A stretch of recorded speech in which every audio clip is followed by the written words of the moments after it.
Adolescence is a time of massive neurological change. I mean, what's happening essentially is your frontal cortex, the brain that controls your higher intelligence, empathy for others, and importantly, the ability to control your emotions. Essentially, for about 3 years, that gets shut for renovations. So that puts the child straight back down into the emotional brain. So what you'll recognise as parents is a huge soar in emotion and really a limited ability to control that emotion, much more focus on themselves and less on other people.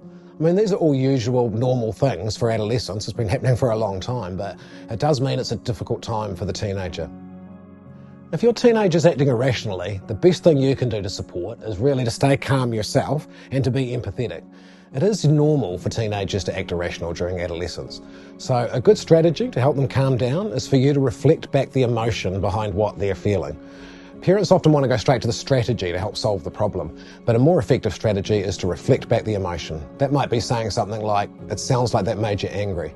When you reflect back the emotion like that, because most of their worldview is emotional during adolescence, it really makes them feel listened to.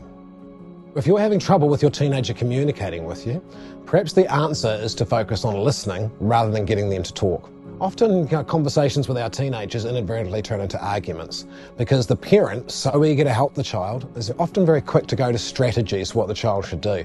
And so the child doesn't feel listened to. So next time you're having a conversation with your teen and you're having trouble with communication, see what happens when you hold back on advice giving and just reflect back the emotion behind what the teenager's saying. Then they feel listened to. If they feel listened to, they're much more likely to listen to you. One of the big challenges of parenting a teenager is we're trying to help them establish their own independence, but we still need them to follow some basic rules and some basic boundaries. If you just impose rules on top of them, that basically encourages them to rebel.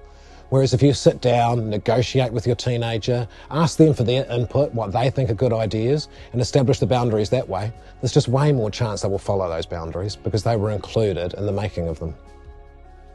Adolescence can be a difficult time for the teenager, but it can also be a difficult time for the parent. So don't be afraid to ask for support.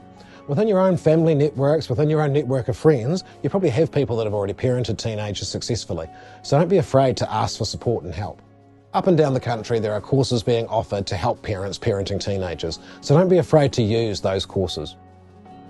If you're worried that your teenager is struggling, but maybe putting on a brave face and hiding it from you, some of the key signs to look for are basically to do with regression in behaviour or the change of usual habits.